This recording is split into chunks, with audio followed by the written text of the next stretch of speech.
잘 들리나요? 네, 반갑습니다. 한림대학교에서 온 고재현이라고 하고요. 그래서 이런 귀한 자리에 초대를 해주신 윤태우 선생님께 진심으로 감사를 드리겠습니다. 우리 학과명이 올해 바뀌었는데요. 이게 응용광물리학과입니다. 그래서 광물을 교육시키는 곳이 아니라 빛에 대한 물리를 교육시키는 학과로 이해를 하시면 되겠습니다. 제가 어제 목을 혹사할 일이 있어가지고 목 상태가 별로 안 좋은데 좀 작은 소리로 강연을 하도록 하겠습니다. 자, 우선 한림대학교가 어디 있는지를 질문을 잠깐 드리겠는데요. 한중대, 한라대, 한동대, 한성대, 한서대 굉장히 많거든요. 한림대는 혹시 어디 있는지 아시는 분 잠깐 큰 소리에 대답을. 홍천은 아닙니다. 홍천은 아니고요. 예, 강원도 춘천에 있습니다. 답이 빨리 나와서 굉장히 기쁜데요.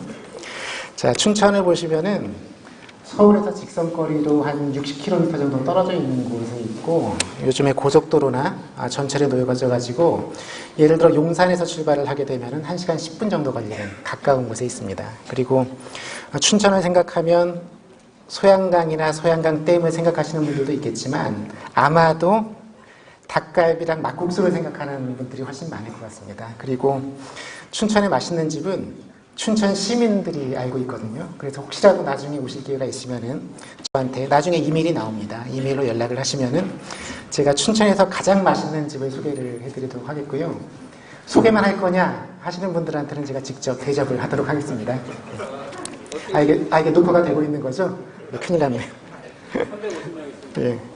제가 오늘 강연 주제를 빛으로 보는 자연으로 잡은 것은 여러분들의 마음속에 무엇인가 호기심을 불러일으키기 위한 목적을 가지고 나왔습니다. 예를 들어서 윤태웅 선생님이 찍으신 이 아름다운 그 사진을 보게 되면은 그 자체로 아름답다, 시를 쓰고 싶다 이런 생각도 들겠지만 다른 측면에서 보면은 이 한 장의 사진은 우리에게 굉장히 많은 호기심과 질문을 불러일으킬 수가 있습니다. 자, 예를 들어서 여러분들은 하늘이 파란 이유를 알고 있나요? 아마도 많은 분들이 알 거라고 생각이 되지만, 그러면 하늘은 파란데 왜 구름은 흰색일까? 라는 질문이 나올 수도 있겠고요. 그리고 좀 더 관찰력이 뛰어나신 분들은 이 파란 하늘이 지평선 부분으로 가게 되면 흰색으로 바뀝니다. 그럼 왜 흰색으로 바뀌는지 라거나 구름의 밝기가 왜 위치에 따라 달라지는지, 수평선은 항상 선명하게 보이는지, 실제로 파도가 치는 날이 잔잔한 날보다 훨씬 수평선이 잘 보입니다. 한번 생각을 해보세요. 그리고 파란 하늘빛은 햇빛이나 일반 조명처럼 평광 상태가 없는 무평광의 빛인지 또 이제 궁금할 수가 있고요. 그리고 바다의 색깔은 하늘빛이 반사돼서 파란색으로 보이는 건지 자체적으로 파란 것인지 이런 질문이 나올 수 있습니다. 제가 춘천에 오시는 분들은 반드시 춘천 소양호의 석양을 보라고 얘기를 하는데요. 이게 춘천의 봉이상이고 한림대가 이쪽에 있습니다. 그래서 이런 장면을 보게 되면은 당연히 여러 가지 호기심이 떠오를 수가 있겠죠. 그래서 석양은, 하늘은 파란데 왜 석양은 노란색이나 빨간색 쪽을 띠는지, 그리고 해가 질 때 옆으로 이렇게 퍼져 보이잖아요. 그러면 왜 좌우로 더 퍼지게 보이는지, 그리고 우리가 보고 있는 저 지는 해가 과연 저기에 있는지. 이 얘기는 이미 질문의 의도는 우리가 지는 해를 보고 있을 때 해는 사실 이미 지평선 아래에 숨어있는 해를 보고 있는 겁니다. 그 이유가 뭔지에 대해서 나중에 설명을 드리겠고요. 해가 지는 그 순간에 약간의 찰나 동안 보인다는 그린 플래시, 녹색 성광을 혹시 보신 분이 있는지 질문을 드리고 싶습니다. 그래서 제 오늘의 강연은 이런 자연이 일반적으로 아름답게 느껴지겠지만 약간 다른 관점으로 보게 되면은 새로운 측면의 자연의 비밀을 우리가 알 수 있다라는 생각에서 이 강연을 준비를 했습니다. 오늘의 주제는 크게 세 가지인데요. 우선 우리가 빛으로 보는 자연이라고 하는 테마 여행을 떠나기 전에 우선 준비를 해야 되겠죠. 준비물을 갖추는 그런 시간으로서 빛이란 무엇인가, 그리고 본다는 것은 무엇인가 라는 주제를 간략하게 소화를 하고요. 그리고 이 테마 여행은 크게 두 개의 주제로 나눠져 있습니다. 첫 번째는 눈에 보이는 자연, 그리고 또 하나는 눈에 보이지 않는 자연입니다. 빛이 무엇인가는 아마 대부분의 학생들이 다 아는 내용이라고 생각이 돼서 짧게 정리를 하고 넘어갈 텐데요. 빛은 사람의 눈이 인지할 수 있는 전자기 파동의 일부분이다. 다 아는 내용이죠. 그리고 우리 주변에 우리가 알고 있는 파동은 예를 들어 수면파, 음파 이런 게 있습니다. 잔잔한 호수에다가 우리가 돌멩이를 던지면 물결의 출렁거림이 생기면서 동시간으로 퍼져나가죠. 그리고 제가 지금 성대를 이어서 말을 하게 되면은 그것이 공기의 밀도를 변화시키면서 초속 340m의 속도로 여러분의 귀의 공학을 동일한 진동수로 흔들고 여러분들은 제 소리를 느낄 수가 있습니다. 이것은 결국 공기의 밀도가 바뀌는 소밀파가 되는 거죠. 이런 모든 파동은 항상 주기적인 패턴이 있습니다. 예를 들어 수면파의 경우에는 물의 높이가 최대가 되는 점과 최대가 되는 점 사이의 거리를 파장이라고 부르죠. 그리고 1초에 몇 번 진동하는가를 규정하는 게 진동수입니다. 그리고 여러분들이 잘 아는 것처럼 파장과 진동수를 곱하면 파의 속도가 나오죠. 빛도 출렁거림이 있는데 당연히 아시는 것처럼 빛은 전기장과 자기장이 서로 발을 맞춰서 진동하면서 초속 30만 킬로미터의 속도로 진공을 날아가는 존재가 되는 거죠. 그리고 이 빛을 분류할 때는 다른 파동과 마찬가지로 진동수나 파장으로 분류를 합니다. 그래서 우리 눈으로 인지할 수 있는 빛이라고 하게 되면은 보라색의 380나노미터에서부터 진홍색의 780나노미터까지의 영역이 해당이 되고 이것을 진동수로 바꾸면 10의 15승 헤르츠보다 약간 작은 영역이 되겠습니다. 균일한 매질 속을 진행하는 빛은 직진한다는 건 다 알고 있죠. 그런데 이 빛이 서로 다른 굴절률을 가지고 있는 매질 사이의 경계면을 만나게 되면 반사되거나 꺾입니다. 그리고 어느 정도 반사되거나 어느 정도 꺾이는지를 규정해주는 요소가 여러 가지가 있는데 그 중에 하나가 굴절률입니다. 그래서 꺾이는 각도랑 입자되는 각도 사이의 관계를 표현해주는 게 여러분들이 잘 아는 스미르 법칙이죠. 굴절률이 작은 매질에서 큰 매질로 들어가게 되면 M2가 커지기 때문에 굴절각이 줄어듭니다. 그 얘기는 꺾이는 빛이 법선에 가깝게 붙는다는 걸 의미하고요. 반대로 굴절률이 큰 매질에서 작은 매질로 진행하는 경우에는 법선에서 멀어지는 방향으로 꺾입니다. 근데 상황이 약간 더 복잡해지는 거는 여기서 말하는 굴절률이라고 하는 게 사실 빛의 파장이나 색깔에 의존한다는 거죠. 그래서 우리가 보는 일반적인 투명한 물질은 빨간색의 굴절률이 파란색의 굴절률보다 약간 더 작습니다. 그 얘기는 파란색이 더 많이 꺾인다는 것이죠. 그래서 프리즘에다가 흰색 빛을 쪼여주게 되면 가장 덜 꺾이는 빨간색이 위에 보이고 가장 많이 꺾이는 보라색이 아래쪽에 보입니다. 이 굴절률의 파장에 따른 의존성에 따른 색분산이 왜 무지개의 아름다운 색깔이 형성이 되는가를 우리에게 또 알려줍니다. 일반적인 거울 반사는 입사각과 반사각만 고려하면 되는데요. 굴절률이 큰 매질에서 예를 들어 물에서 굴절률이 작은 매질로 진행하는 경우에는 말씀드린 것처럼 빠져나갈 때 법선에서 멀어지는 방향으로 꺾이거든요. 그 얘기는 우리가 입사각도를 점점 키우게 되면 특정 입사각에서는 굴절각이 90도가 되기 때문에 표면을 따라 굴절된 빛이 진행하는 현상이 발생하고요. 이때 입사각도를 임계각 내지는 크리티컬 앵글이라고 부르죠. 임계각보다 더 큰 각도로 들어가는 모든 빛은 100% 반사입니다. 이게 소위 전반사 혹은 내부 전반사라고 부르는 현상이죠. 자, 유리에서 공기 사이에서 전반사되는 현상은 사진으로 찍어봤습니다. 잘 보이고 있고요. 전반사를 활용한 대표적인 소재가 광섬유죠. 그래서 굴절률이 약간 큰 코어라고 하는 유리 재질의 바깥쪽에 그보다 굴절률이 작은 클레딩을 씌워가지고 적당한 각도로 입사를 시켜주게 되면은 코어랑 클레딩의 계면에서 전반사가 계속 일어나면서 빛의 속도로 광섬유 내 정보가 전달될 수가 있는 거죠. 우리가 빛의 성질을 얘기할 때 또 편광을 빼놓을 수가 없는데요. 편광은 전기장의 진동 방향으로 규정이 됩니다. 그래서 아시는 것처럼 빛은 흥파기 때문에 이쪽으로 빛이 진행한다고 하면 전기장의 진동 방향은 진행 방향의 수직인 평면 내에 놓이게 됩니다. 그래서 우리가 이런 빛을 정면으로 바라봤을 때 전기장의 진동 방향은 직선의 형태로 왔다 갔다 하는 걸 알 수가 있겠고요. 그래서 이런 편광은 우리가 선형 편광이라고 부르죠. 만약에 전기장의 끝이 원의 형태로 진동하면서 나아가는 경우에는 원형 편광이라고 부르면 되고요. 이런 편광 현상은 우리 주변에 굉장히 많이 있습니다.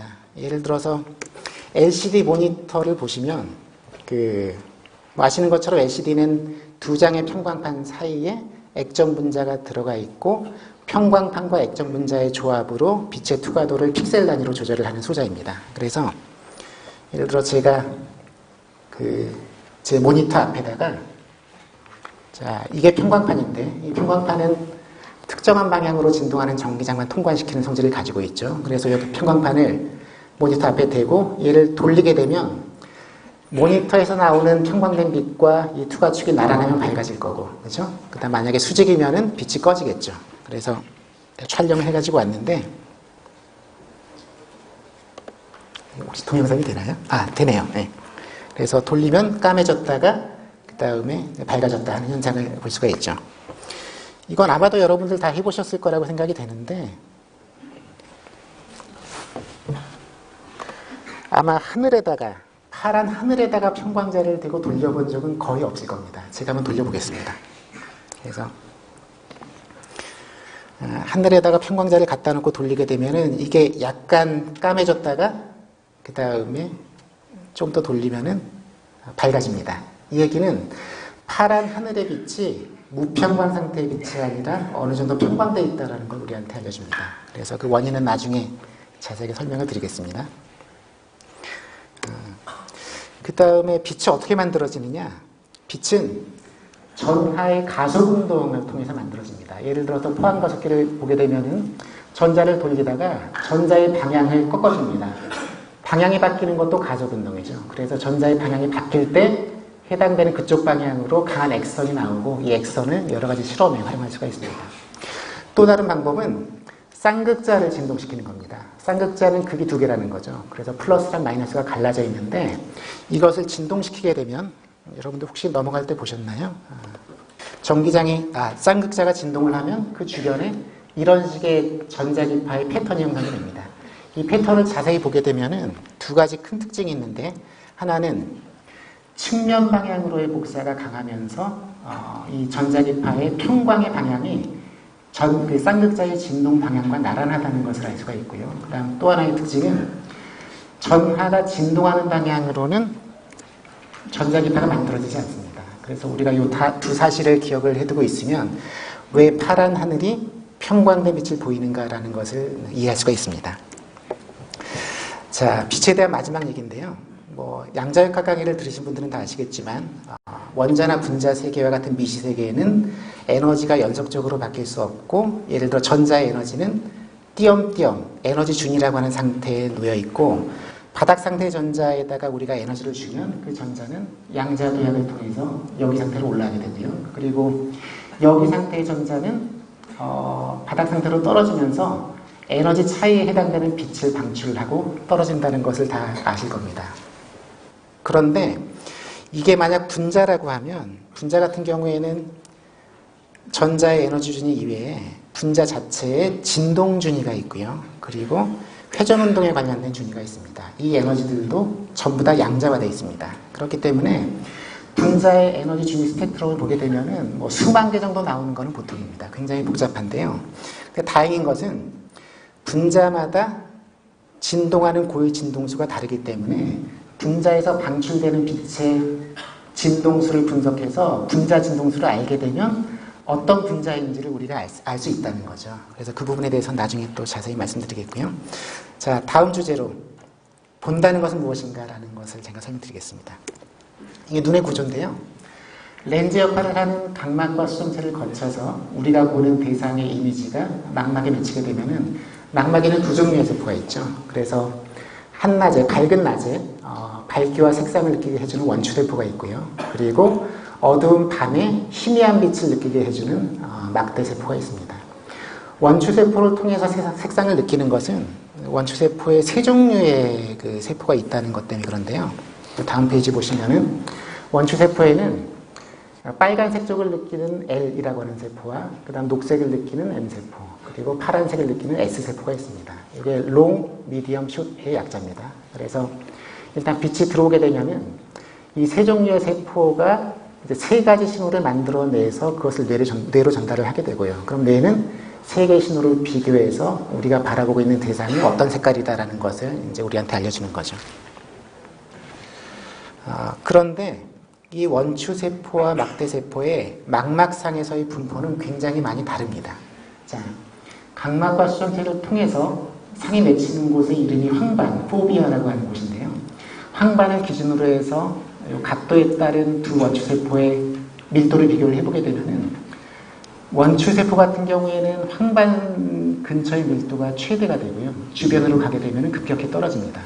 이것은 우리가 바라보고 있는 대상이 어떤 구조를 가지고 있는지를 우리한테 알려주는 그 물질적인 기반이 되는데, 예를 들어 이런 실험을 한번 해보죠. 여기 글자가 굉장히 많은데 가라고 하는 글자에다가 시선을 고정시켜 보세요. 그렇게 되면은 가 근처의 글자들이 여러분 눈의 황반에 맺히게 됩니다. 그럼 황반에는 원추세포가 잔뜩 모여있기 때문에 어떤 글자인지를 바로 알 수가 있는 거죠. 반면에 이쪽에 빨간 점에다가 시선을 고정시킨 상태에서, 여기 고정시킨 상태에서 이쪽에 있는 작은 글자들이 어떤 글자인지를 한번 확인하려고 노력을 해보세요. 자, 그렇게 되면 여기에 시선이 고정되어 있기 때문에 이 빨간색 쪽의 영역이 황반에 미치고 작은 글자들은 다른 쪽에 맺히는데 그쪽의 원추세포의 밀도는 상대적으로 작거든요. 그렇기 때문에 이 작은 글자들이 어떤 글자인지를 인지하는 것은 굉장히 힘듭니다. 이것이 여러분들이 책을 읽으실 때 왜 시선을 줄을 따라가면서 바꿔야 되는가라는 것을 설명을 해줍니다.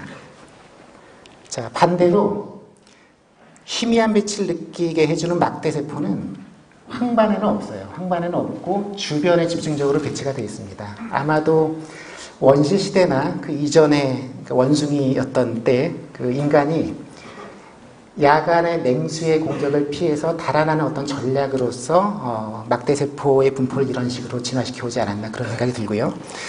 이런 이유 때문에 천문학자들은 한밤중에 희미한 별빛을 볼 때 똑바로 보지 말고 곁눈질로 봐라 라는 그런 어떤 천칙이 있습니다. 똑바로 보게 되면 희미한 별빛이 황반에 맺히는데 황반에는 막대세포가 없거든요. 그렇기 때문에 별빛이 안 보입니다. 그래서 약간 곁눈질로 봐야지만 주변에 있는 영역에 맺히기 때문에 우리가 별빛을 인지할 수가 있는 거죠. 그런데 우리가 본다는 것은 여러 가지 한계를 가지고 있습니다. 본대로 믿으면 안 되는 거죠. 예를 들어서 첫 번째 왼쪽의 그림을 보시면은 두 개의 주황색이 보이는데 사실은 완벽히 똑같은 주황색입니다. 그런데 이 주황색이 놓여져 있는 환경에 따라서, 예를 들어 그림자 속에 있는 주황색은 그 밝기를 훨씬 과장되게 인식해서 우리가 느끼는 거죠. 오른쪽에 있는 그림은 마하밴드라고 하는 건데요. 밝기가 서로 다른 두 영역이 만났을 때 경계선에서 객관적인 밝기 차이보다 밝기의 차이를 더 과장되게 해석해서 받아주는 경향이 있습니다. 그렇기 때문에 어두운 쪽의 경계면은 더 어둡게 보이고 약간 밝은 쪽의 경계면은 더 밝게 보이는 거죠. 여러분들 모니터에다가 크게 그려놓고 한번 직접 눈으로 확인을 해보세요. 그 마하밴드라는 게 뚜렷이 보일 겁니다. 자, 그 다음에 이런 식의 착시 현상도 있는데요. 지금 뭐 다른 실험을 하나 해보죠. 전부 다 이때는 불을 약간 끄는 게 나을 수도 있겠는데요. 네, 불을 좀 꺼주실 수 있나요? 앞쪽에. 이 검정색 점에다가 시선을 고정하고 20초 동안 바라보면서 제 설명을 잠깐 들어주세요. 여러분들이 여기에 이제 시선을 고정하게 되면 이 네 개의 색깔은 망막의 서로 다른 영역에 맺히게 됩니다. 예를 들어 빨간색을 가지고 설명을 해보죠. 그럼 빨간색에 맺히는 곳에 LMS 3개의 세포가 있는데 빨간색이기 때문에 L세포는 열심히 일을 하고 있고요. M과 S는 놀고 있습니다. 그죠? 그렇게 되면 한참의 시간이 지나면 L세포는 굉장히 피곤해지는 거죠. 자, 그 상태에서 제가 이 화면을 갑자기 흰색으로 바꾸면 L세포는 제 기능을 순간적으로 못하고 M과 S가 정상적인 기능을 하기 때문에 빨간색에 있는 위치의 색깔이 순간적으로 빨간색의 보색인 청록색으로 보입니다. 자, 준비가 됐나요? 지금 바꿔보겠습니다. 보색이 보이나요? 네. 그래서 여러분들이 처음으로 저한테 좀 격한 반응을 해주셨습니다. 그 의사들이 수술을 할 때 청록색을 입는 이유가 이제 한참 피를 보다가 흰색 가운을 보게 되면 그 흰색 가운이 청록색으로 순간적으로 보이거든요. 그러면 실수를 할 가능성이 있기 때문에 애초에 수술복을 청록색으로 만드는 거죠. 다른 실험을 하나 해보겠습니다. 이것도 이제 신기한 건데요. 자, 가운데 플러스에다가 시선을 집중하고 주변의 그 움직임을 보시면은 비어있는 공간이 계속 바뀌는데 연자주색에 익숙해지다 보니까 비어있는 곳은 연자주색의 보색이 녹색으로 보이게 될 겁니다. 네, 순간적으로. 네, 녹색으로 보이죠? 그래서 보는 걸 그대로 믿으면 안 된다라는 말씀을 해드리고 싶고요. 자, 두 번째. 가시광선만 보이는 거니까 너무나 당연한 한계죠. 그래서 지금 보고 계신 거는 파장에 따른 사람 눈의 감도입니다. 한낮의 감도고 한밤중의 감도인데 당연히 파란색과 빨간색으로 파장이 바뀌면 감도가 굉장히 많이 떨어집니다. 그리고 이쪽에 그 적외선과 자외선은 더 이상 볼 수가 없는 거죠. 재밌게도 꿀벌이나 새 같은 경우에는 자외선 대역의 원추세포를 가지고 있는 종류가 굉장히 많다고 합니다. 그래서 보통 꿀벌을 유인하는 꽃들의 꽃잎을 보게 되면은 자외선을 반사시키는 어떤 이 길 같은 게 나 있어가지고요. 햇빛의 자외선을 반사시켜서 꿀벌을 유인한다고 하고요. 새는 4개의 세포가 있는데, 원추세포가 있는데 그 중에 하나가 자외선 대역의 감도를 가지고 있습니다. 자, 마지막 한계는 스펙트럼을 당연히 보지 못하죠. 그죠? 사람 눈은 들어오는 스펙트럼을 LMS라고 하는 세 종류의 원추세포로 걸러가지고 3개의 시그널로만 인지를 하기 때문에 스펙트럼이 굉장히 많이 다르더라도 LMS를 동일한 방식으로 자극을 하게 되면 우리 눈에는 동일하게 보입니다. 예를 들어 제가 이런 스펙트럼을 가진 노란색 램프를 준비해서 비추면 여러분들은 당연히 노란색으로 보이겠죠? 이런 스펙트럼을 준비해서 눈에 비추더라도 노란색으로 보일 겁니다. 만약에 램프를 2개 준비해서 녹색과 빨간색을 내는 2개의 램프를 여러분의 눈에 비추면 이건 역시 LMS를 자극하는 정도가 노란색과 똑같기 때문에 여러분의 눈에는 노란색으로 보입니다. 제가 그래서 여기 몇 개의 램프를 가지고 왔는데요. 켜보겠습니다.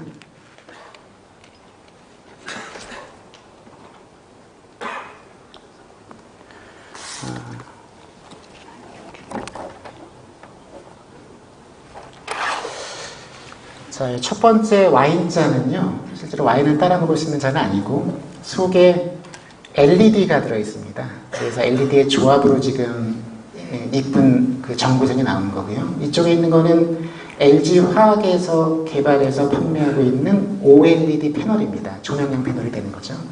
그 다음 아직 키질 않았는데 2014년도 노벨 물리학상을 받았던 사람들이 발명한 블루 칩이 여기 달려있고요. 켜보겠습니다.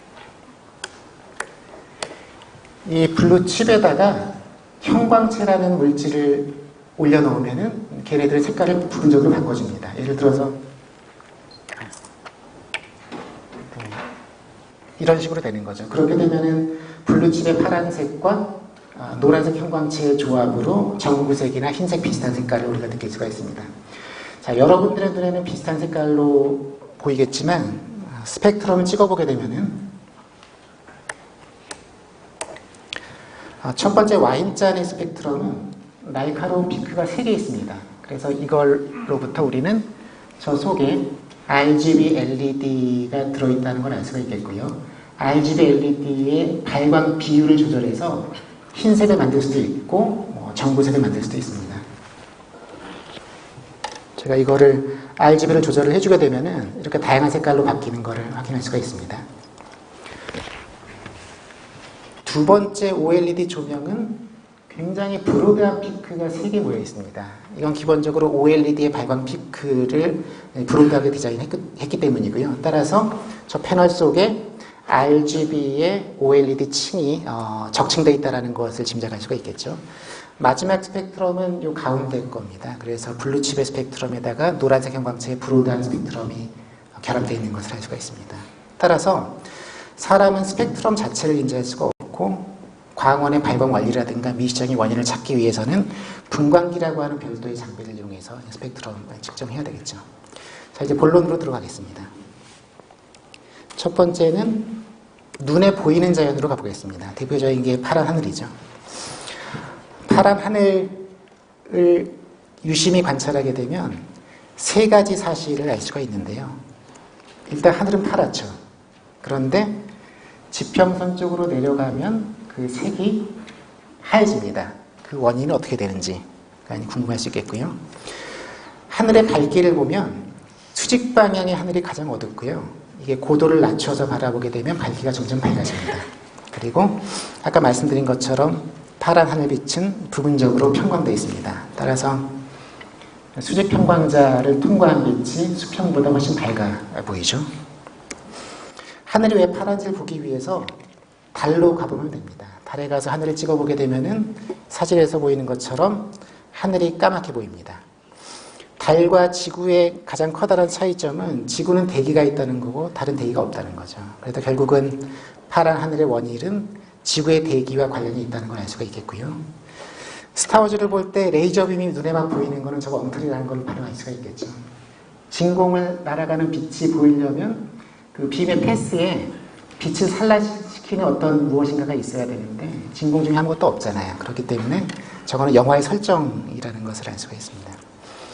결국 파란 하늘을 이해하기 위해서는 빛과 대기를 구성하는 물질들과의 상호작용에 따라서 발생하는 광산란을 이해를 해야 되는데요. 아시는 것처럼 대기에는 공기 분자들도 있고 먼지도 있고 물방울도 있고 다양한 것들이 있죠. 여기에 빛이 들어가면 이런 물질들을 구성하는 원자의 전기장이 인가가 되는 거고요. 빛의 성분 중에 하나인 이 전기장이 원자의 가벼운 성분인 전자를 진동시킵니다. 그렇게 되면 이 전자의 진동은 쌍극자 진동이니까 아까 처음 보여드렸던 쌍극자 진동에 따른 전자기파의 패턴이 주변에 생기겠죠. 그래서 광산란의 궁극적인 원인은 빛의 전기장과 반응하는 원자의 그 쌍극자의 진동과 관련이 돼 있다라고 예상을 할 수가 있습니다. 샘플에다가 빛을 때리면 방금 말씀드린 것처럼 원자들을 진동시키면서 입사된 빛의 색깔과 동일한 색깔의 빛이 사방으로 퍼지는데 거기에는 레일레이 산란과 미산란이라고 하는 두 종류의 산란이 있습니다. 이것들은 입사되는 빛의 색깔을 안 바꾸기 때문에 탄성산란이라고 부르게 되고요. 반면에 입사되는 빛의 색깔을 바꾸어주는 산란도 있습니다. 거기에도 두 종류가 있는데 하나는 불일반 산란이라고 부르는 거고요. 하나는 남한 산란입니다. 둘 다 입사되는 빛의 색깔을 아주 약간 바꿔줍니다. 그 원인도 나중에 말씀을 드리겠습니다. 일단 탄성산란으로 가보죠. 탄성산란을 구분하는 기준은 빛의 파장에 비해서 입자의 크기가 어떻게 되는가에 달려 있습니다. 입자의 크기가 빛의 파장의 기준으로 해서 10분의 1 이하로 작은 경우에는 레일레이 산란에 해당이 되고요. 입자의 크기가 빛의 파장과 엇비슷한 경우에는 미산란에 해당이 되고, 만약에 입자나 그 물체의 사이즈가 월등히 큰 경우에는 기하과학적으로 우리가 해석을 할 수가 있습니다. 따라서 처음 설명드렸던 일반적인 반사나 굴절로서 그 현상을 설명할 수 있다는 거죠. 레일레이 산란과 미산란에는 결정적인 두 가지 차이점이 있는데요. 여기 입자들이 있다고 해보면은 빛이 왼쪽에서 오른쪽으로 들어옵니다. 그렇게 되면은 얘네들은 앞쪽으로도 산란을 시키는 성분을 가지고 있고, 전방산란, 그리고 뒤쪽으로도 산란시키는 성분을 가지고 있습니다. 레일레이 산란의 가장 커다란 특징은 전방과 후방 산란이 거의 대등하다는 겁니다. 반면에 미산란을 보시게 되면 전방 산란이 강해지는데 입자의 사이즈가 클수록 전방 산란의 성분이 더 강해집니다. 그런 차이가 있고요. 두 번째 차이점은 레일레이 산란은 파장에 아주 민감합니다. 어떤 파장인가에 따라서 산란 강도가 많이 달라지는데 미산란의 경우에는 입사되는 빛의 색깔에 무관하게 거의 동일한 산란 패턴을 보여줍니다. 먼저 레일레이 산란으로 가보죠. 레일레이 산란에 대해서는 이미 1870년대 영국의 귀족 물리학자였던 레일레이 경이 다음과 같은 공식을 내놓았습니다. 이걸 통해서 하늘이 왜 파란지를 우리가 이해할 수 있게 됐는데, 레일레이 산란을 일으키는 입자의 산란 강도는 입사되는 빛의 파장의 4승에 반비례한다는 겁니다. 그 얘기는 예를 들어서 780나노미터의 진홍색에 비해서 파장의 절반이 되는 390나노미터의 보라색의 경우에는 파장이 절반으로 줄어들었기 때문에 산란 강도가 16배 커지는 거죠. 그죠? 그래서 파장에 따른 산란 강도를 비교를 해보게 되면 장파장의 빨간색 쪽에 비해서 단파장의 파란색이나 보라색 쪽에 월등히 높습니다. 만약에 우리 때는 가능하지 않을 것 같은데 이제 여러분들이 나중에 돈을 많이 벌어서 이제 우주정거장으로 갈 수 있는 기회가 생기면은요, 관광상품도 개발되고 있다고 하는데, 우주정거장에서 대기를 바라볼 경우에는 햇빛이 지나갑니다. 그렇게 되면 장파장의 빨간색이나 노란색은 산란이 별로 안 되고 그대로 통과될 확률이 굉장히 높아지고요. 반면에 단파장의 보라색이나 파란색은 산란이 많이 되기 때문에 측면으로 굉장히 많이 보입니다. 따라서 우리가 옆에서 봤을 때 대기의 색깔은 파란색으로 보이는 거죠. 그러면 이 파란 하늘이, 아름다운 그 파란색이 지평선 부근으로 가면 흰색으로 바뀌느냐는 건데, 일단 밝기랑 색깔을 나눠가지고 설명을 해보겠습니다. 자, 밝기 같은 경우에는 우리가 바라보는 시선 방향에 존재하는 입자의 숫자 내지는 대기의 숫자로 결정이 됩니다. 따라서 우리가 여러분이 서 있는 위치에서 하늘을 바라볼 때 대기의 양을 생각할 수가 있는데, 그것을 전문적인 용어로 1에어매스라고 부르고요. 수평 쪽을 바라보게 되면 이 양이 굉장히 커지기 때문에 38에어매스 정도의 길이를 가지고 있다고 하거든요. 따라서 산란광의 밝기는 공기양이 제일 작은 위쪽을 바라볼 때 제일 어두운 거고요. 고도를 낮춰 바라보게 되면 밝기가 점점 증가를 하게 되겠죠. 그죠? 자, 색깔에 대해서 말씀을 드리죠. 수평 방향으로 바라볼 때는 공기양이 굉장히 많습니다. 그래서 한번 산란된 파란색 빛이 바로 들어오는 게 아니라 공기양이 워낙 많기 때문에 산란된 빛이 다른 공기 분자에 부딪혀서 3차, 4차, 5차의 산란을 일으킬 가능성이 굉장히 높아집니다. 자, 이 애니메이션을 잠깐 보죠. 일단 햇빛이 이쪽으로 들어옵니다. 들어오게 되면 말씀드린 것처럼 장파장의 빛은 거의 그대로 통과될 가능성이 높고요. 파란색과 같은 단파장의 빛은 측면 산란을 보이게 되는데, 이게 추가적인 산란을 겪지 않으면 우리 눈에는 파란색으로 보이겠죠. 그런데 공기양이 워낙 많기 때문에 얘네들이 주변에 있는 다른 분자들에 부딪히면서 추가적으로 산란을 일으키고, 빨간색 같은 경우에도 산란 확률이 0이 아니기 때문에 결국 몇 차례 산란을 거치면은 사방으로 퍼지는 효과가 생깁니다. 색깔에 무관하게 사방으로 퍼지게 되면 그 빛은 우리 눈에는 흰색으로 보이는 거죠. 근데 지평선 부분에서 이게 약간 좀 복잡한 게요. 지평선 부분을 바라볼 때는 먼지들이 또 많이 존재하기 때문에 미산란의 효과도 고려를 해야 되고, 햇빛이 지면에 반사돼서 그 부분의 공기에 비춰지면서 색을 입히는 효과까지 고려를 해야 되기 때문에 사실은 약간 복잡한 그런 부분들이 있습니다. 이렇게 하늘을 아름다운 파란색으로 만들어주는 레일레이 산란은, 제가 순서를 약간 헷갈렸습니다. 평광을 먼저 얘기를 하겠습니다. 자, 그러면 평광은 어떤 식으로 이해할 수 있느냐? 햇빛이 이쪽에서 들어온다고 생각을 하고 우리가 이쪽의 시선을 따라 본다고 상상을 하겠습니다.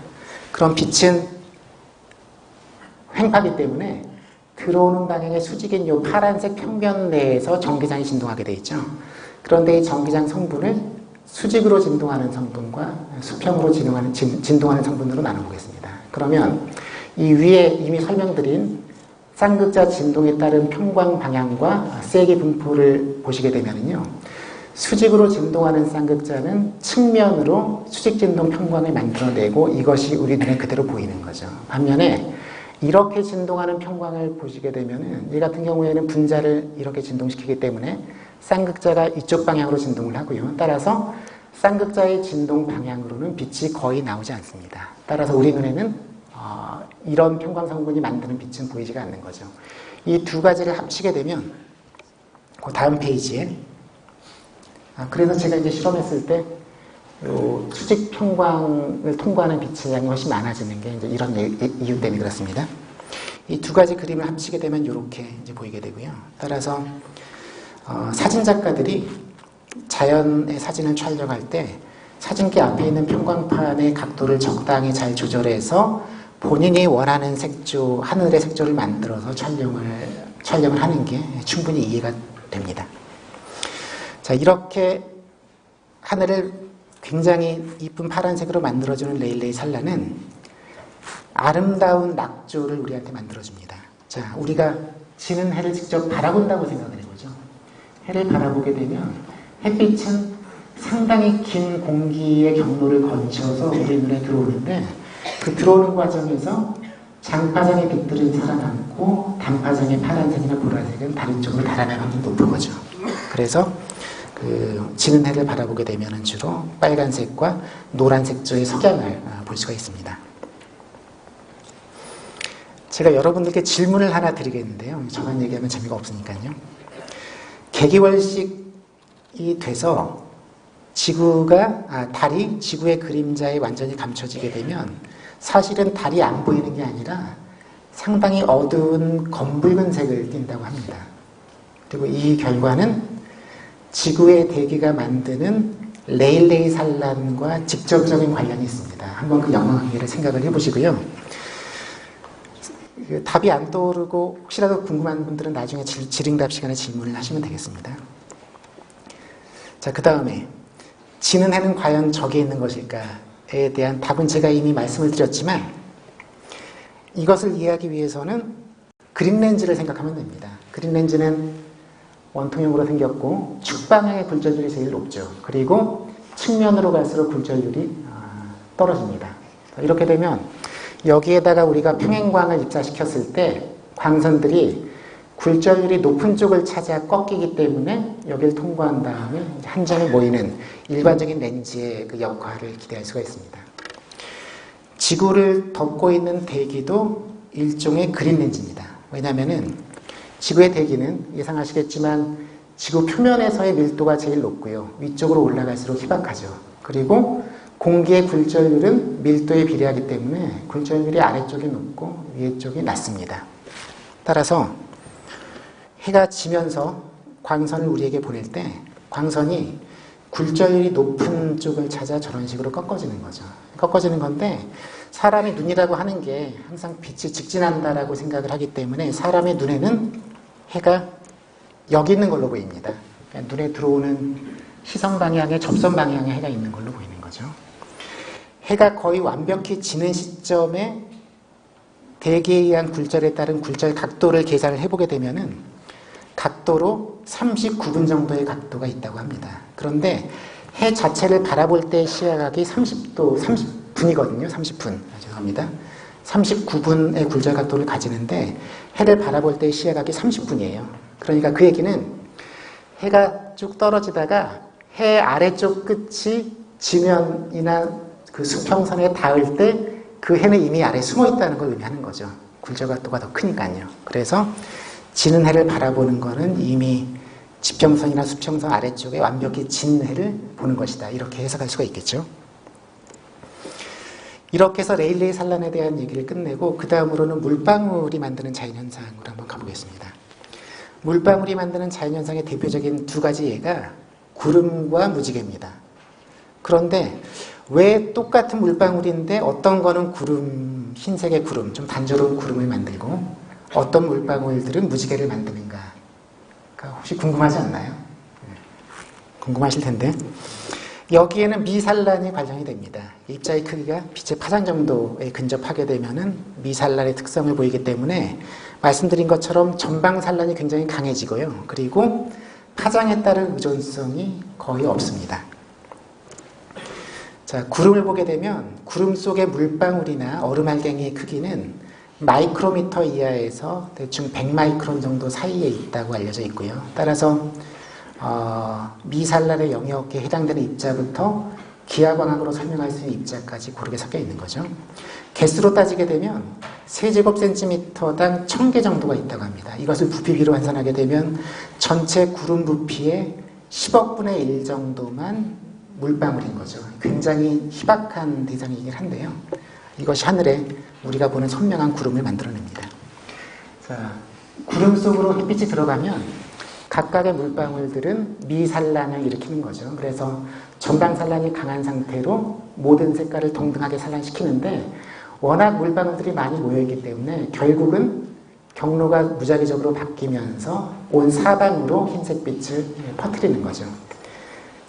결국 구름이 보내는 그 흰색의 원인은 미산란인데 그 원인 중에 하나는 미산란이 색깔에 무관하게 동일한 산란 패턴을 보인다는 것과 직접 관련이 있습니다. 제가 구름을 가져올 수가 없어가지고 구름 비슷한 걸 가지고 왔습니다. 이게 일종의 구름을 뒤집어 놓은 거랑 똑같은 건데요. 굴절률이 1.4, 1.5 사이에 있는 투명 고분자 수지 속에다가 공기방울들을 잔뜩 집어넣은 겁니다. 이거는 그 LCD 뒤에 빛을 보내는 백라이트라고 하는 게 있는데, 그 백라이트에서 LED 같은 점광원들의 그 밝은 휘점을 감추기 위해서 사용됩니다. 그래서 이게 만약에 공기방울이 없었다면 제가 레이저를 쏘면 당연히 그대로 투과가 돼서 반대편에 강한 점을 만들겠죠. 하지만 이렇게 물방울이 많아서 입사되는 레이저빔을 온 사방으로 퍼뜨리는 경우에는 제가 이걸 이렇게 대고 레이저를 쏘더라도 저쪽의 레이저빔의 이미지가 절대 맺히지가 않는 거죠. 그래서 구름이 이런 확산시키는 강한 장력을 가지고 있다라는 것을 우리가 비유적으로 알 수가 있습니다. 자, 구름의 밝기는 구름이 두꺼울수록 밝을까요? 아니면 옅은 구름일수록 밝을까요? 언뜻 생각하면 구름이 옅을수록 밝을 것처럼 생각이 되는데, 사실은 이것도 산란시키는 입자의 숫자가 많아지면 밝아지기 때문에 두꺼운 구름이 훨씬 밝고요. 이쪽에 있는 얇은 구름은 햇빛이 그대로 통과하는 비중이 높기 때문에 우리 눈에는 상대적으로 어둡게 보입니다. 그리고 다른 구름의 그림자 안에 숨어있는 구름은 당연히 어둡겠죠. 또한 뭉게구름 같은 경우에는 이게 나이가 들수록, 시간이 흘러갈수록 물방울의 사이즈가 커집니다. 커지면 언뜻 생각하면 커지기 때문에 밝아져야 될 것 같은데, 물방울의 사이즈가 커지는 만큼 물방울의 개수가 급격히 줄어듭니다. 그렇기 때문에 그걸 계산을 해보게 되면 실제 뭉게구름은 시간이 지날수록 어두워진다고 합니다. 춘천에서 찍은 사진들인데 공지천에서 바라본 노을이 되겠고요. 햇빛을 직접 받는 쪽에 구름이 굉장히 밝다는 게 눈에 보이죠. 그리고 아파트 옥상에서 찍은 파도구름입니다. 이거 관련해서도 말씀드릴 게 많은데 지금 시간이 별로 없어가지고 그냥 지나가겠습니다. 자, 무지개가 보이죠? 쌍무지개입니다. 그래서 1차 무지개 여기 있고 2차 무지개가 위에 있습니다. 자, 이 무지개의 사진을 보고 궁금한 점이 몇 개가 생기는지 제가 사실 굉장히 궁금한데요. 일단 무지개의 색깔의 순서가 왜 저렇게 되는지, 아래쪽은 보라색이고 위에는 왜 빨간색인지, 그죠? 2차 무지개는 왜 생기고 색깔의 순서가 왜 1차 무지개와는 정반대인지. 실제로 2차 무지개는 아래가 빨간색이고 위가 보라색입니다. 그리고 1차 무지개 안쪽은 왜 흰색으로 밝은지, 1차와 2차 무지개 사이에는 왜 어두운 영역이 생기는지, 이런 의문들을 우리가 던질 수가 있습니다. 실제 무지개는 반원이 아니라 하늘에서 보게 되면 원으로 보입니다. 실제로 약간의 고도를 가지고 보게 되면 무지개의 완벽한 형태를 볼 수가 있고요. 드론으로 촬영하는 게 가능합니다. 무지개의 원리는 사실 기하광학과 굴절률의 분산으로 충분히 설명 가능한데요. 여기 물방울이 있다고 생각을 해보죠. 그렇게 되면 정면으로 들어간 광선은 180도 꺾여서 나옵니다. 그리고 들어가는 위치가 바뀜에 따라서 꺾여 나오는 각도가 조금씩 줄어듭니다. 각도가 줄어든다는 것은 이제 이 빛이 고도를 가지게 된다는 걸 의미하고요. 이건 수평 방향이죠. 그래서 위치를 바꾸게 되면 꺾이는 각도가 점점 줄어들어서 고도가 올라가다가 특정 경로에서는 꺾이는 각도가 최소가 됩니다. 이 최소가 될 때 각도의 고도가 42도이기 때문에 사실 그 무지개는 42도 정도의 고도로 보이게 됩니다. 그리고 경로가 좀 더 바뀌게 되면 다시 꺾인 각도가 증가를 하게 됩니다. 이거는 단일 파장에 대해서 성립하는 기하과학적인 경로 해석이고요. 여기에 여러 개의 파장이 들어가는 경우에는 이쪽에서는 반사되거나 정반사가 되지만 물방울을 빠져나오는 단계에서는 물방울이 가지고 있는 굴절률의 분산에 따라서 빨간색은 덜 꺾이고 보라색이 더 많이 꺾입니다. 그죠? 그래서 꺾인 각도가 이쪽이 더 커지는데, 그렇게 되면 물방울을 빠져나올 때 빨주노초 파남보순으로 빠져나오거든요. 그래서 언뜻 생각하게 되면은 무지개의 색깔이 당연히 아래쪽이 빨간색이고 위가 보라색이어야 될 것 같은데 실제로는 반대입니다. 그것은 우리가 무지개를 볼 때 그 색깔의 위치는 사실 고도에 관련되어 있습니다. 고도. 그래서 고도가 큰 게 위에 보이고요. 고도가 작은 게 아래쪽에 보이는 거죠. 그렇기 때문에 고도가 제일 낮은 보라색이 아래 보이고 빨간색이 위쪽에 보입니다. 지금 제가 꺾임이 최소가 되는 각도를 설명을 드렸고요. 그리고 이 근처에서 굴절률의 분산에 따라 색깔이 나뉜다고 말씀을 드렸는데 그 나머지 경로를 생각을 해보게 되면은 이쪽은 지금 물방울로 들어가는 광선의 위치가 되고요. 이쪽이 꺾임 각도인데 꺾임 각도가 138도 부근에서는 분산이 일어나고 다른 각도에서는 사실 모든 색깔이 섞이게 됩니다. 그리고 말씀드린 것처럼 180도가 수평이기 때문에 수평에서 한 41도, 40도 정도까지는 모든 색깔이 같이 들어오니까 우리 눈에 흰색으로 보이게 되고요. 40점 몇 도에서 42점 몇 도까지는 이제 굴절률의 분산에 따른 색깔의 변화를 볼 수가 있고 42도보다 더 큰 각도를 보게 되면 거기에는 빛이 없습니다. 빛이 없기 때문에 우리 눈에는 여기가 어둡게 보이는 거죠. 자, 2차 무지개는 어떻게 생기느냐? 2차 무지개는 이 물방울의 절반의 아래쪽으로 들어가는 광선들이 이 내부에서 두 번의 전반사를 거쳐서 빠져나올 때 생깁니다. 이런 경로가 가능합니다. 그래서 이렇게 되면 굴절률의 분산이 일어나는 곳이 여기죠. 그렇기 때문에 빨간색은 덜 꺾이고 보라색은 더 많이 꺾입니다. 그럼 이쪽의 관점에서 보면은 고도가 빨간색보다는 보라색이 더 높겠죠. 그렇기 때문에 2차 무지개의 색깔의 순서는 1차 무지개랑 반대입니다. 자, 그렇다고 하면 3번이나 4번, 5번 반사되고 만들어지는 무지개가 없느냐? 있습니다. 3차, 4차 무지개는 불행하게도 태양 쪽에 만들어집니다. 그래서 우리가 보는 게 거의 불가능한데 태양 쪽에 3, 4차 무지개를 사진을 찍어서 특별한 영상 처리를 하게 되면 무지개 색깔이 보입니다. 그렇게 확인할 수가 있겠고요. 다행히도 5차 무지개는 2차 무지개 부근에 보이는데 여러분들 혹시 보이시나요? 화살표가 하나 있고 지금 조명이 밝아서 그런데 여기 제가 나중에 이 PDF 파일로 이 강의 파일을 나눠드릴 수가 있습니다. 보시게 되면은 이쪽에 희미한 무지개가 하나 있는데 그게 바로 5차 무지개입니다. 그래서 물방울 속을 5번 반사하고 나서 빠져나오는 빛들이 만들어내는 무지개가 되는 거죠. 자, 무지개는 우리가 알고 있는 무지개 말고도요. 석양 무렵에 생기는 무지개는 빨갛습니다. 그리고 폭포나 그 안개처럼 아주 물방울이 작을 때에는 그 물방울을 통과하는 빛이 회절되면서 온갖 색깔들이 다 섞이게 됩니다. 그렇게 되면 무지개 색깔의 무지개가 아니라 흰색 무지개를 볼 수가 있습니다.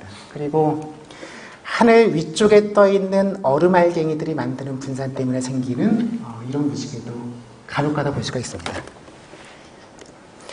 자, 그 다음에는 얼음알갱이가 만드는 현상들을 잠깐 보도록 하죠.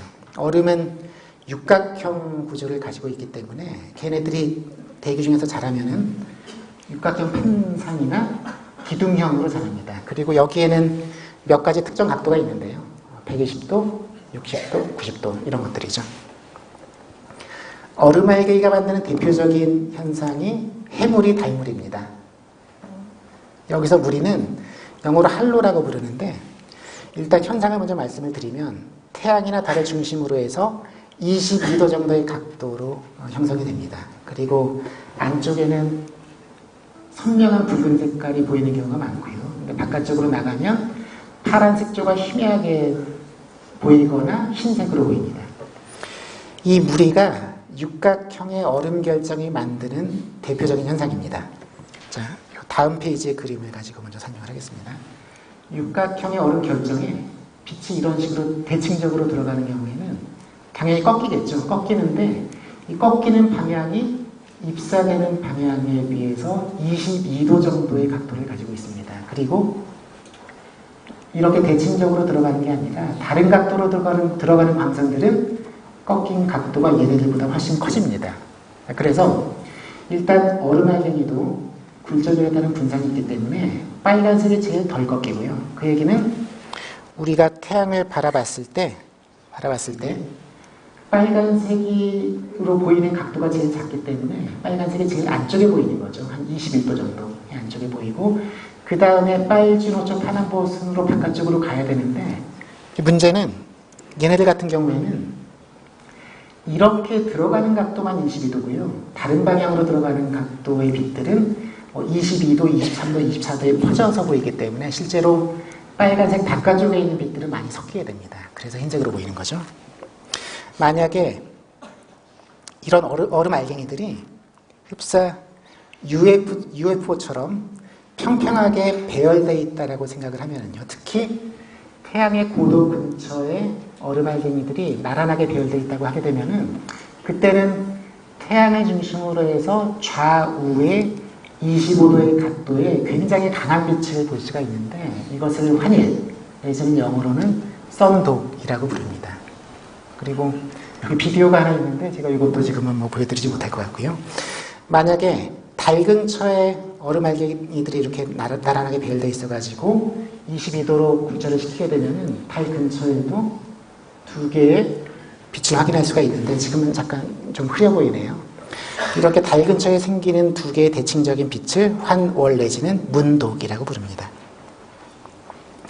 만약에 옆으로 나란하지 않고 위아래로 정렬해 있는 얼음 알갱이가 생긴다라고 하면 빛기둥도 볼 수 있습니다. 빛기둥 사진을 가지고 왔는데요. 이런 빛기둥이 보이는 데도 있고요. 주로 저기 북극 지방이나 그 근처에 추운 지방에 주로 보이는데, 이런 식의 조명을 비춰가지고 인위적으로 빛 기둥을 만들 수도 있는데요. 얘네들은 원리가 굉장히 간단합니다. 얼음 알갱이들이 거의 수평으로, 하지만 약간의 각도 차이를 가지고 이렇게 쭉 정렬해 있습니다. 물론 떠다니는 거죠. 떠다니는 건데, 이런 상태의 그 얼음 알갱이에 햇빛이 수평으로 들어오게 되면은 얘네들이 약간씩 뒤틀어져 있기 때문에 빛을 반사시켜서 우리 눈에 이런 식으로 빛을 보내는 거죠.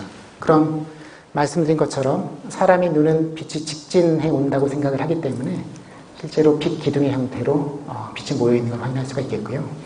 그 핀란드에서 찍은 그 오늘의 천문 사진에 뽑힌 그 사진인데요. 이 경우에는 추운 지방에서 대기에 얼음 알갱이들이 생기는 경우가 종종 있는데, 거기에다가 인위적으로 조명을 쏴준 겁니다. 쏴주게 되면은 알갱이의 아랫부분을 막고 우리 눈에 들어오게 되는 거죠. 그 경우에도 보시는 것처럼 아름다운 빛기둥이 생기는 걸 확인할 수가 있습니다. 자, 이렇게 해서 눈으로 보이는 자연 얘기를 끝냈고요. 보니까 시간이 굉장히 많이 지났네요. 그래서 그 눈에 보이지 않는 자연 같은 경우는 아주 간략하게 얘기를 하고 마치겠습니다.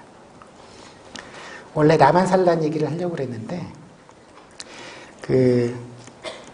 우리가 분자에다가 전기장을 인가하게 되면 당연히 분자의 플러스 마이너스 무게중심이 갈라지면서 쌍극자가 생깁니다. 만약 전기장이 왔다 갔다 하는 교류라고 하면, 내지는 빛이라고 하면, 전자기파라고 하게 되면 쌍극자도 당연히 왔다 갔다 변화가 되겠죠. 그래서 쌍극자 진동을 일으키면서 주변으로 레일레이 산란광을 만들어냅니다. 근데 문제는 이게 분자인 경우에 분자 자체에 고유진동수가 있거든요. 그렇기 때문에 이 고유진동수가 쌍극자가 갈라질 때 이게 어느 정도 갈라지는가를 규정해주는 분자의 성질인 분극률이라고 하는 그 상수에다가 영향을 줍니다.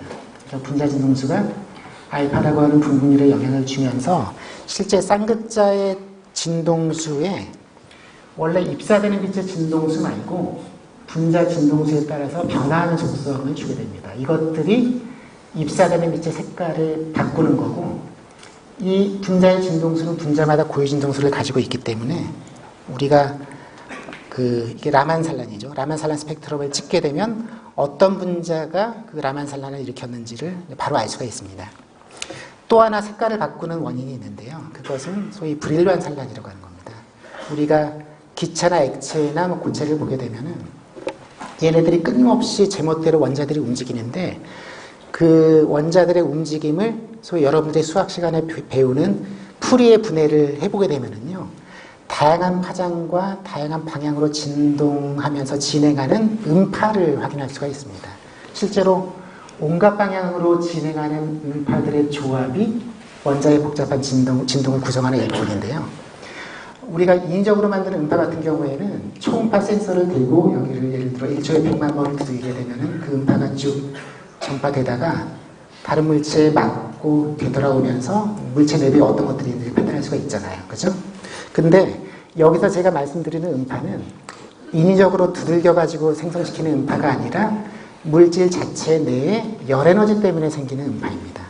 그래서 그 성분 중에 하나를 제가 떼가지고 와서 밀도가 높은 곳, 낮은 곳 이런 식으로 주기적으로 배치를 한 다음에 여기에다 레이저 빛을 쏴주게 되면 당연히 굴절률이 주기적으로 바뀌기 때문에 각각의 일종의 밀도 그레이팅에서 약하게 빛이 반사됩니다. 그런데 여기서 반사되는 빛과 아래면에서 반사되는 빛 사이에 이 경로 차이가 적당한 조건을 만족해서 보강 간섭을 일으키는 경우에는 이쪽 방향으로 굉장히 강한 산란광을 확인할 수가 있습니다. 여러분들이 실험을 할 때 X선 회절을 본다는 게 이 원리랑 똑같은 거죠. 그죠? 그런데 지금의 케이스는 이 밀도 그레이팅이 일정한 속도와 일정한 진동수를 가지고 움직인다는 겁니다. 움직이게 되면 실제로 빛을 반사시켜서 광원의 역할을 하는 그레이팅이 움직이는 거기 때문에 우리가 흔히 이해하는 도플러 효과랑 똑같은 효과가 나옵니다. 그래서 산란되는 빛의 색깔이 이 밀도 그레이팅의 속도와 그 진동수만큼 변화가 되는데 이 변화를 우리가 측정하게 되면 물질 속을 진행하는 음파의 속도를 우리가 계산할 수가 있습니다. 그래서 실제 산란광의 스펙트럼을 굉장히 희미하긴 하지만 측정하게 되면은 레이저빔의 색깔과 똑같은 성분인 레일레이 산란이 있고 주변에 브릴루한 산란 피크를 통해서 음파의 속도를 우리가 계산할 수가 있겠고요. 그리고 분자 진동수에 대응되는 여러 개의 라만 피크를 확인할 수가 있습니다. 그래서 측정된 술인데요. 술 속의 음파의 속도를 저희가 측정을 해봤고 물 분자들의 그 라만 진동수도 잴 수가 있습니다. 자, 이런 테크닉을 이용하면 우리가 제가 여기 준비해온 게 아까워가지고 동영상을 하나 보여드리겠습니다. 이게 그 라만 분광기에는 회절 격자를 쓰는데요. 이게 일종의 프리즘인데 프리즘처럼 빛을 색깔별로 분해시키는 건데요. 이게 제 아들이랑 같이 실험을 했던 동영상이라서 하나 보여드리겠습니다. 그 CD가 보통 트랙이 1mm에 600개 정도가 있거든요. 그러니까 그거는 결국 회절 격자의 그 기능을 그대로 하는 거죠. 그래서 어두운 방 속에서 CD를, 뭐 DVD를 가지고 와서 가운데 촛불 같은 걸 켜게 되면은 사방으로 퍼지면서 일종의 그레이팅 역할을 하는 CD에 맞고 무지개 색깔을 확인할 수가 있어요. 그래서 그걸 동영상으로 찍어봤는데 이렇게 보입니다. 사실 위치가 좀 잘못돼서 파란색 부분은 지금 가려가지고 안 보이는데요. 굉장히 아름다운 모습을 확인할 수가 있습니다. 자, 이런 테크닉을 이용하게 되면, 즉 우리 눈엔 보이지 않지만 실제 대상들이 우리에게 주는 희미한 빛을 분석해서 사실 과학자들은 아주 신기한 일들을 하는데요. 예를 들어서 그 브릴루한 분광법을 이용하게 되면 나노 구슬이 보통 우리가 기타를 치면 기타 줄이 일정한 진동수의 배수로 진동하잖아요. 마찬가지로 나노 구슬은 한 500나노, 700나노 정도 되는 구슬을 보게 되면은 이 구슬이 브리딩하는 그런 특정한 진동수를 가지고 있고 뒤틀리는 톨존한 모션을 보이는 경우도 있습니다. 이것들은 그 재질과 그 다음에 형상에 따라서 그 진동수가 결정되는데요. 이거를 나노 구슬의 음악이라고 부를 수가 있어요. 우리가 귀로는 듣지 못하지만. 그래서 얘네들의 진동수가 일반적으로 기가헤르츠대역에 속해 있기 때문에 기가헤르츠를 측정할 수 있는 브릴루한 분광법을 이용해서 나노 구슬이 내는 음악을 이제 간접적으로 들을 수가 있다는 얘기고요. 거미줄을 갖다 놓고 그쪽 한쪽을 계속 치면 그 진동이 어떤 속도로 전파되느냐, 거미줄 속의 음파의 속도를 2013년에 최초로 측정을 했습니다. 그래서 거미줄을 전파하는 음파의 속도가 대략 한 초속 3,000m 정도가 된다는 것을 밝혔고요. 특히나 거미줄과 거미줄이 만나는 곳의 그 음파의 속도가 증가한다는 것을 밝힌 사람들이 네이처 머티리얼이라고 하는 잡지에 논문을 낸 적이 있습니다. 이 브릴로한 분광법은 도플러 효과랑 관련되기 때문에 태양 코로나의 그 이동 속도요, 우리로부터 멀어지는 속도랑 가까워지는 속도를 측정할 때 이제 브릴로한 분광법을 이용해서 속도 분포를 측정하기도 하고요. 최근에는 이 도플러 효과를 이용해서 외계 항성, 외계 별을 앞을 통과하는 외계 행성의 대기의 도플러 효과를 측정한 다음에 그것을 이용해서 외계 행성의 대기에 부는 바람의 속도를 계산해서 발표한 논문도 있습니다. 뭐 이런 데 활용이 되고 있고요. 제 랩에서는 이제 고압 물질을 하는데요. 다이아몬드 굉장히 비싼 겁니다. 이 깨지면은 300만 원씩 날아가는 건데, 다이아몬드로 물질을 눌러서 한 30만 기압, 50만 기압까지 압력을 높인 다음에 그 물질의 음속도가 어떤 식으로 바뀌는지 뭐 이런 연구들을 진행을 하고 있습니다. 최근에 올해 네이처에 난 논문인데요. 우리가 금속에다가 수소에다가 엄청난 압력을 가하게 되면 그 수소가 금속 수소로 바뀐다는 이론적인 예측이 있는데 그게 아직까지 검증된 바가 없습니다. 근데 이 그룹이 지금 325기가파스칼 이상이라고 하는 것은 대기압 수준으로 한 350만 기압 정도 되는 압력이거든요. 그렇게 압력을 인가해서 금속 수소인지는 확인하지 못했지만 어떤 상전이가 일어나는 것은 발견했다라는 논문을 네이처에 실었습니다. 그래서 이 압력이라고 하는 게 새로운 물질을 찾는데 혹은 새로운 물질을 합성하는데도 굉장히 어떤 효과적인 방법이다라는 말씀을 드리겠습니다. 자, 중력파 얘기는 시간이 없어가지고 넘어가겠습니다. 제가 다루지 않은 주제들도 상당히 많이 있는데요. 이것들도 좀 관심을 가지고 좀 보시면은 기존까지와는 다르게 느껴질 거라고 생각이 되고요. 자, 처음 보여드렸던 사진인데 이 사진이 이제 여러분들에게 조금 다르게 느껴지나요? 처음 들었을 때, 봤을 때에 비하면은. 이 사진 관련해서 제가 설명드리지 않은 두 개의 질문이 있습니다. 수평선이 항상 선명한지, 바다 색깔은 정말 파란색인지. 이거는 여러분들이 한번 고민을 해보시고 호기심을 가지고 고민해 보시기 바랍니다. 유용준 선생님의 유명한 말은 너무나 이제 유명해가지고 좀 식상할 수도 있는데요. 우리가 아는 만큼 느끼고 느낀 만큼 보기 때문에 좀 기존에 그냥 보던 아름다운 자연을 약간 다른 관점에서 보게 되면 우리가 알지 못했던 새로운 비밀들이 우리 앞에 들어갈 수 있을 것이다라는 생각에서 오늘 말씀을 드린 거고요. 그래서 앞으로 야외에 나갈 때는 확대경 겸용 망원경을 하나 준비를 하시고요. 굉장히 작습니다. 굉장히 작은 사이즈고 휴대폰이나 사진기를 하나 준비를 하신 다음에 평광자까지 준비해서 나가시면은 아마도 여러분들이 생각하지 못했던 정말 신기한 새로운 비밀들이 여기저기 숨어 있다는 것을 아실 수가 있을 겁니다. 제가 참조했던 책 2권이고 그 사이트들입니다. 강연 자료는 PDF로 배포가 가능하고 이 컴퓨터에 넣어놨기 때문에 원하시는 분들은 나중에 요청을 하시면 되겠습니다. 그래서 이제 저는 저만의 여행을 떠날 테니까 여러분들은 여러분들만의 여행을 떠나시길 바라면서 이상 강의를 마치겠습니다.